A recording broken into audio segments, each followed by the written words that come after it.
Прв наследник на убиениот Архелај бил Орест, неговиот син од бракот со Клеопатра. Во мигот кога требало да ја преземе власта, Орест се уште бил малолетен, па требало да му се определи законски старател. Таа улога му била доверена на неговиот постар роднина Аероп II.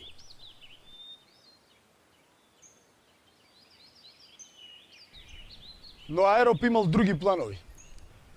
Наместо да управува со кралството, се дур младиот Орест не стане полнолетен. Тој си ја присвоил кралската власт само 3 години откако бил назначен за старател.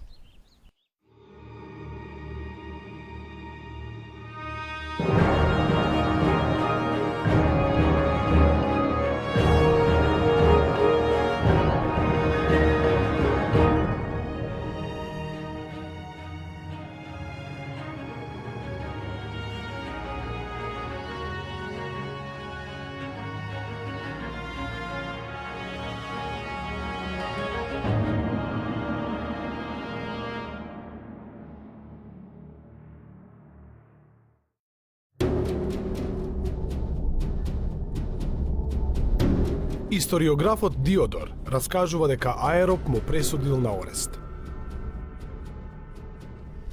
Токму тоа се чини било последното нешто што го сторил. Истата година Аероп се разболел и умрел. Внатрешната стабилност во кралството повторно била разнишена. Престолот сега го презел неговиот син Павсанија. Во нашите извори нема навестување дека имало тешкоти при наследувањето на власта. Па сепак, не минало многу време, а се јавиле уште двајца претенденти на престолот, што е поважно и двајцата од кралската куќа на Аргеадите. Првиот од овие претенденти бил Аминта. Тој бил син на Аридај, а внук на Аминта, братот на Пердика II. Значи, овој Аминта бил правнук на Александар I, живописниот херој на истографот Херодот. Вториот претендент исто така се викал Аминта, а најверојатно бил син на кралот Архелај. За да се разликува од постариот истоименик, синот на Аридај, овој Аминта бил наречен Малиот.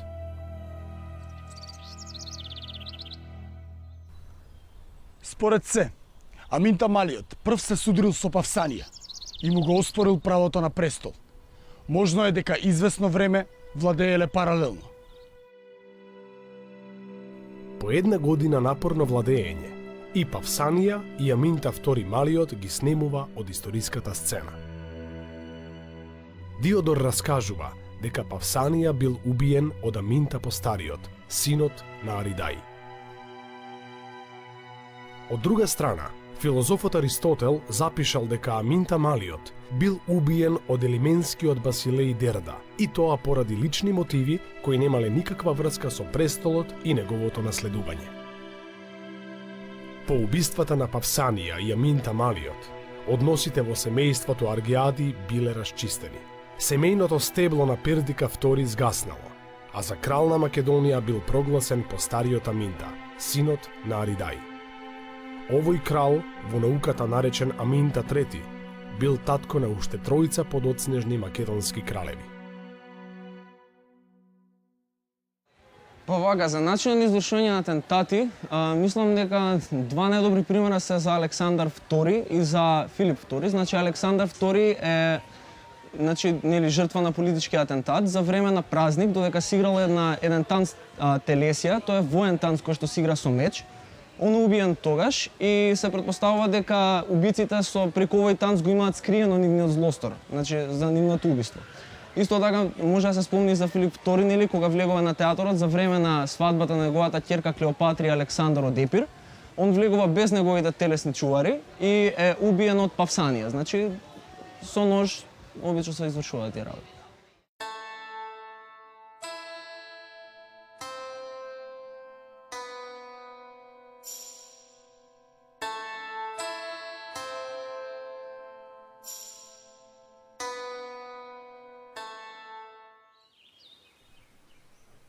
Во 393 година од Старата ера, кога Аминта III ја презел власта, соседите на Македонија се уште биле премногу слаби за да и се заканат. Но затоа пак, неколку годишната независност и борби за власт ја ослабеле внатрешната стабилност на Македонија. Новиот крал требало да ги преземе првите чекори токму на тој план. Со цел повторно да се зацрсти кралството, Аминта се послужил со истите средства кои аргеадите ги користеле и дотогаш. Преговори со локалните владетели, сојузи за признавање на врховната власт на кралот, како исклучување династички бракови. Например, во времето на Архелај биле решени односите со Елимеја преку брак на елимејскиот Басилеј Дерда со керката на Архелај. Сега пак Аминта ја зел за жена Евридика, керката на бунтовниот Сира. Со тоа успеал да приврзе и да придобие дел од областите во Горна Македонија, кои дотога жестоко и се опирале на централната власт во Пела. На тој начин, непосредно откако ја презел кралската власт, Аминта III успеал значително да го намали отпорот кон власта на аргеадите и со тоа да обезбеди поволни услови за понатамошен развој на кралството. Токму во ова време, на западните граници на Македонија повторно зајакнале старите непријатели – илирите. Според се, илирите во ова време се уште немале единствена држава. Тие биле организирани во племенски сојуз, собран околу еден предводник, енергичниот Бардилис. Македонското кралство вкрстувало оружје со илирите многу време пред Аминта. Овие западни соседи често навлегувале во Горна Македонија. Најпознати се битките од времето на Пердика II и неговите авантури со спартанецот Барсида. Сепак Диодор пишува дека овој пат заканата за кралството била многу посериозна. Илирите се втурнале во плячкање и освојување.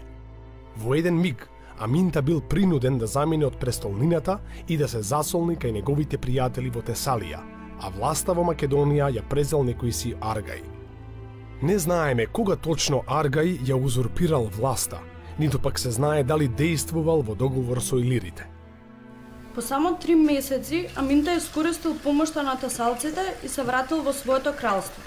Зворите не кажуваат ништо за тоа каков бил крајот на Аргај. Откако ја завршиле оваа авантура, илирите известно време се држале настрана од Македонија, можеби зашто Аминта им плаќал данок. Се до смртта на Аминта во 369 од Старата ера не е забележан ниту еден друг илирски напад, нема ниту записи за други претенденти на македонскиот престол. Кралот не можел да назначи престолонаследник, туку можел да ја покаже само својата наклоност кон одреден син. Таа наклонетост македонските првенци ја презентирале пред Македонското собрание, односно сите военоспособни мажи во Македонија. Кралот бил избран од тоа собрание. За да се стане крал исто така, морало да престолонаследникот потенцијален морал да биде психички и физички здрав, спротивно се сметало дека не може да ја води државата, да управува со неа.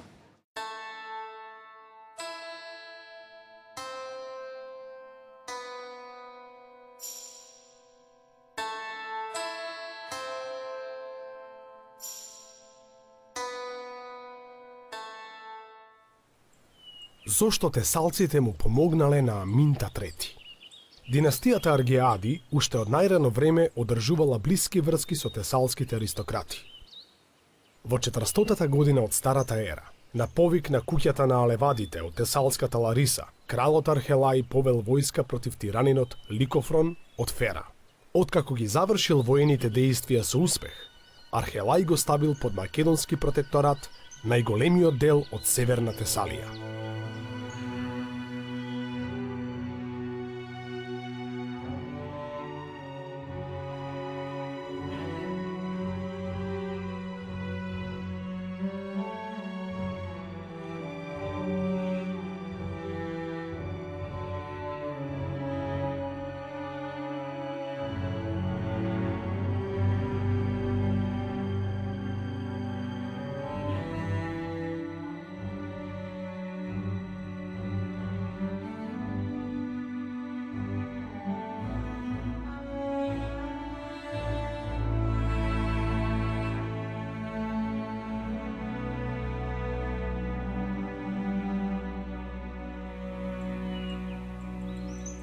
Па сепак, кон крајот на неговото владење, Аминта сватил дека е време да почне да води прагматична политика, па во една прилика го погазил традиционалното пријателство со Лариса. Во тоа време, Јасон, тиранинот на Тесалската фера, станал мощне моќен и влијателен. Тој намислил не само да ја освои цела Тесалија, туку и да го приграби предводништвото во цврстиот Тесалски сојуз. За да го постигне тоа, Јасон го прогласил за незаконско олигархиското уредување во Тесалија, со што ја укинал власта на сите аристократски семејства. Наместо да им помогне на алевадите и да му застане на пат на гордиот Јасон, Аминта се решил за поинаков потек. Тој сватил дека тиранинот од Фера станал способен и мощне влијателен сосед и затоа склучил политички договор со него. Во блиското соседство на Македонија постоел и сојузот на хелените од Халкидик, основан во мугрите на Пелопонеската војна. И тоа токму по наговор и со помош на Пердика II.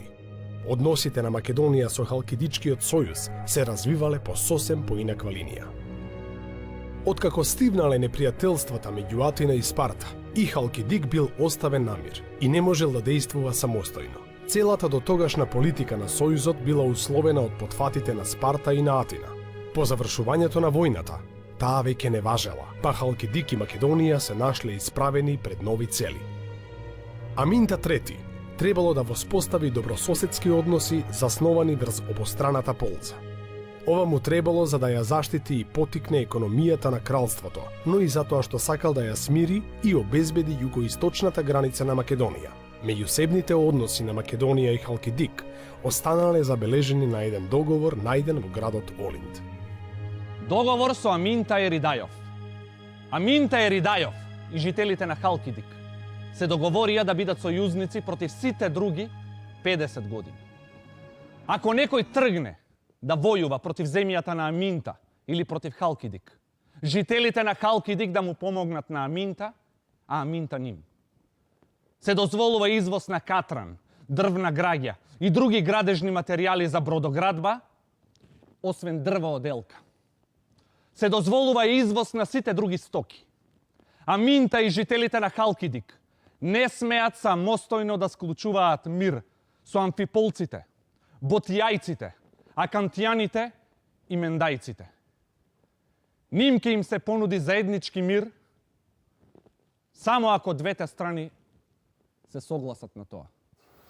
Но договорот што требало да трае половина век, набрзо бил раскинат. Изненаден од нападот на илирите, Халкидик воопшто не му помогнал на Аминта, туку чекал да види во која насока ќе се разврзат настаните. Аминта се вратил од Тесалија и повторно заседнал на престолот во Пела, но Сојузот веќе ги освоил пограничните македонски области и не сакал да ги врати. Аминта побарал да му се вратат неговите територии.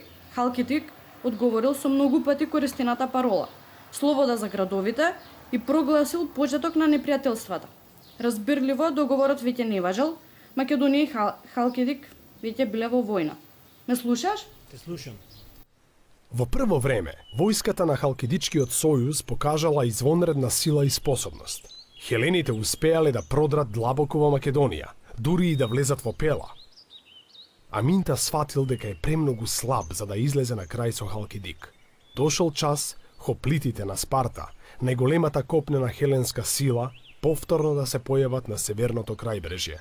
Овој пат со целосно одобрување од македонскиот крал. Значи Аминта побарал помош од Спарта, тогашниот предводник во светот на хелените. Пролетта, 382 година од Старата ера. 2000 спартанска војска се упатила кон север. На нејзиното чело одел кралот Евдамида. По неколку првични успеси, по кои бил освоен и градот Потидаја, војната почнала да се одолговлечува. Спартанците ги пречекал огорчен отпор од местното население. Историографот Ксенофонт запишал: од Аминта се бара да најми платеници и да ги потплати локалните владетели во Горна Македонија, за да ги придобие како сојузници. Следната пролет стасале засилувањата од Спарта на чело со кралот Агесиполит. Но, дури и со овие сили, и со помошта на конјаничките одреди на Аминта III и на Дерда од Елимеја, спартанците го обсадувале Олинт уште цели 2 години. Во 379 година од Старата ера, градот најпосле се предал заради глад, а Халкидичкиот сојуз бил распуштен.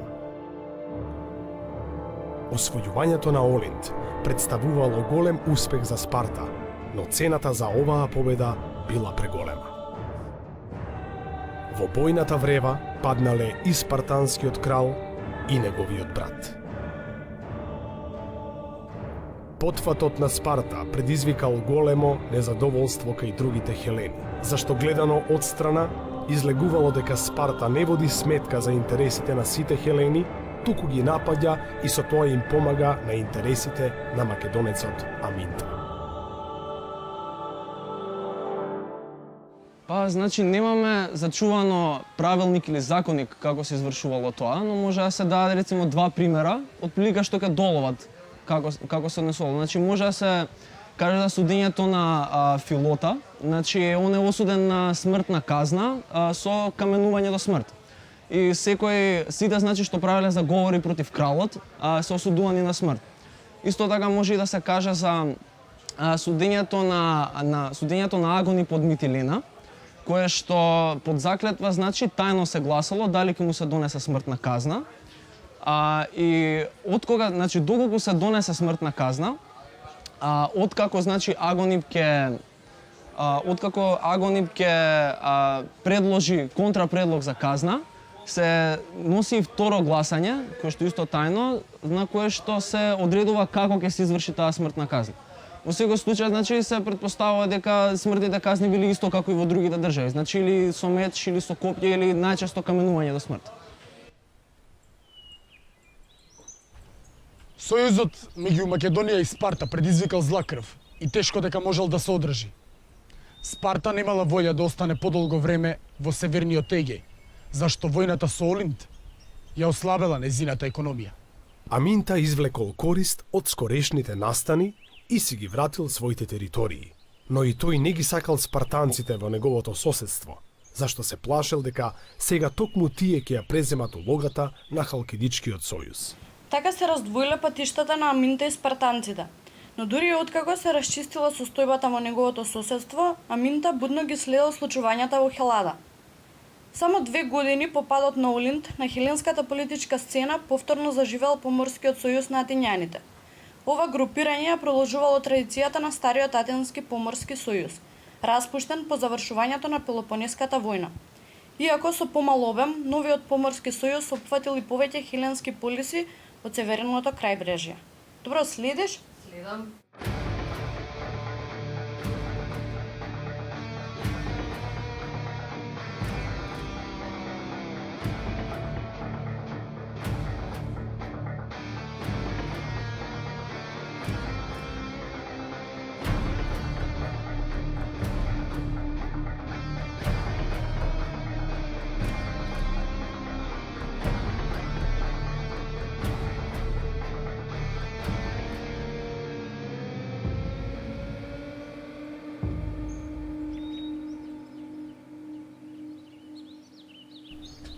Во часот на смртта на Аминта III, Македонското кралство било стабилно и силно.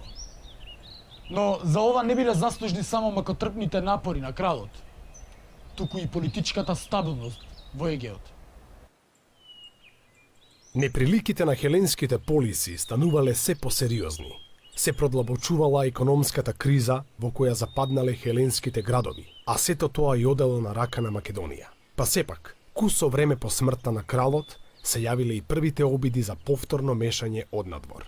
Повторно ги среќаваме традиционалните проблеми во македонската кралска куќа – борбите за престолот. Престолот во Пела го наследил Александар II, најстариот од трите сина што Аминта ги имал со Евридика, ќерката на Сира. Тој брзо се почувствувал доволно силен и способен да води агресивна надворешна политика. Најпрвин ја искористил долгогодишната неслога во Тесалија. Откако повторно застанал на страна на алевадите од Лариса, а против тиранинот од Фера, Македонскиот крал повел војска кон северна Хелада. По неколку значителни успеси, тој успеал да воспостави контрола над градовите Лариса и Кранон, каде што разместил македонски воени посади. Но наместо да го продолжи успешниот потфат во Тесалија, Александар II морал да се справува со превирањата во македонската престолнина. Неговите противници во Македонија го искористиле отсуството на кралот, па се побуниле и го прогласиле за крал Птолемај од Алорос.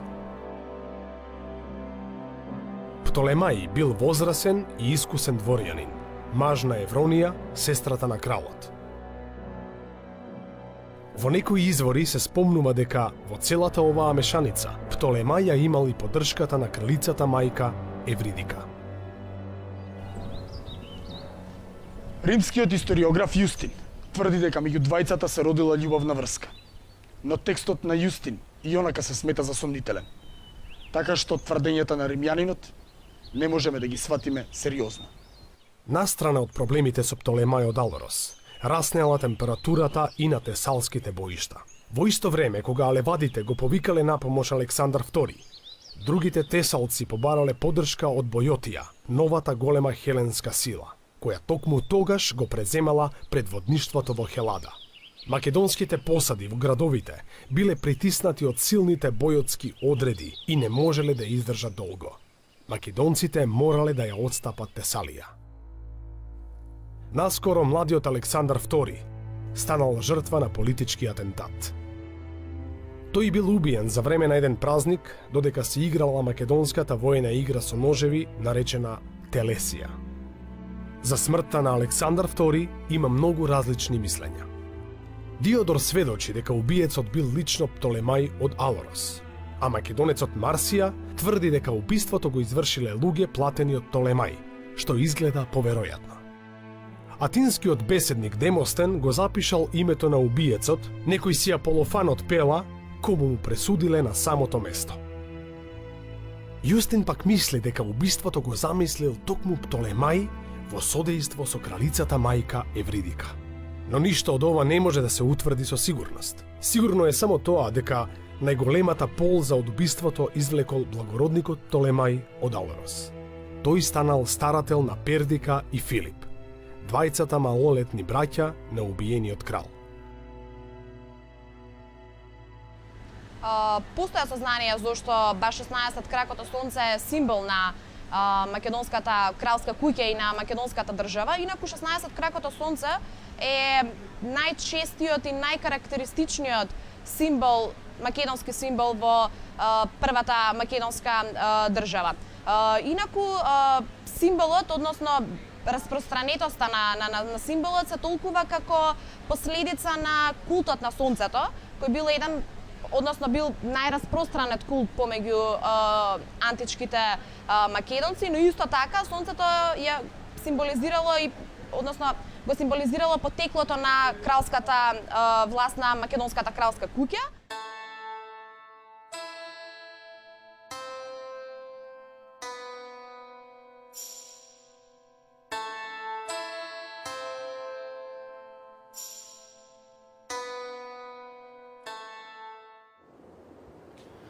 Во текот на своето кралување, Аминта III ги направил сите своји напори да го стабилизира македонското кралство, но по сиве овие невојди, кралството повторно било сериозно разнишано. Ова тешко можело да се поправи без помош од надвор.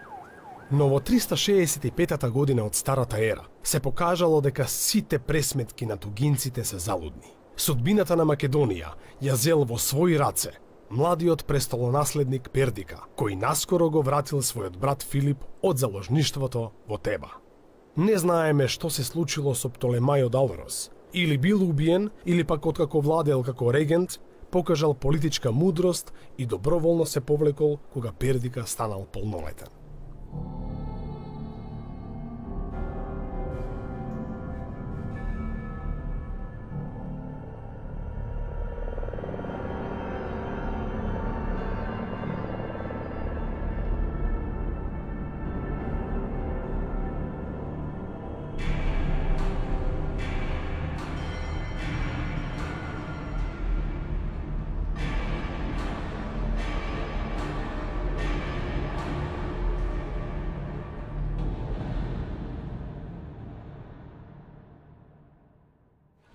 Положбата на жената во античка Македонија, значи тие биле рамноправни со мажите, во општеството ги имале истата улога ја имале како мажот.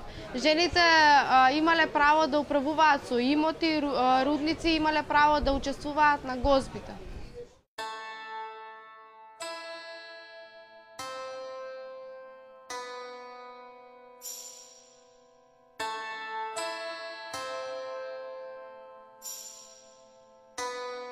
Во 362 од Старата ера, македонскиот крал војувал заедно со атинскиот војсководец Тимотеј. Пердика III се борел под бедемите на Амфипол, на Подидаја и пред уште неколку градови на Халкидик. Сепак Пердика никако не сакал македонската војска да стане орудие за спроведување на атинските интереси. Политичките односи непрекинато се менувале. Но слушате? Сите. Само тоа и правиме. Ова ми е домашна, еду што овој дел. Значи, незадоволни од атинската политика, градовите на Халкидик веќе не представувале непосредна опасност за Македонија. Далеку на југ, Тебанецот Епамедона се уште ја загрозувал Атина. И така во 362 од Старата ера, еден македонски крал повторно ги ставил своите интереси пред било какво склучено сојужништво. Пердика III ги обновил непријателствата со Атина. Македонската војска била катастрофално поразена. Поразот од илирите на Бардилис бил забележан како најголем пораз во историјата на македонската држава. Со уште 4000 македонски војници, Пердика III за секогаш останал на бојното поле. И така, за само едно десетлетие, македонците и по трет пат го погребувале својот крал. Во часот кога Македонското собрание го прогласило за крал Филип, најмалиот син на Аминта III, илирите се пробивале низ Горна Македонија, а соседите, под палка на Атина, биле решени за секогаш да му стават крај на македонското прашање. Сепак, настаните не се одвивале како што очекувала Атина. Во тој миг, ништо не укажувало дека наместо жртва, Македонија по само 30 години ќе стане најголемата сила во тогашниот свет.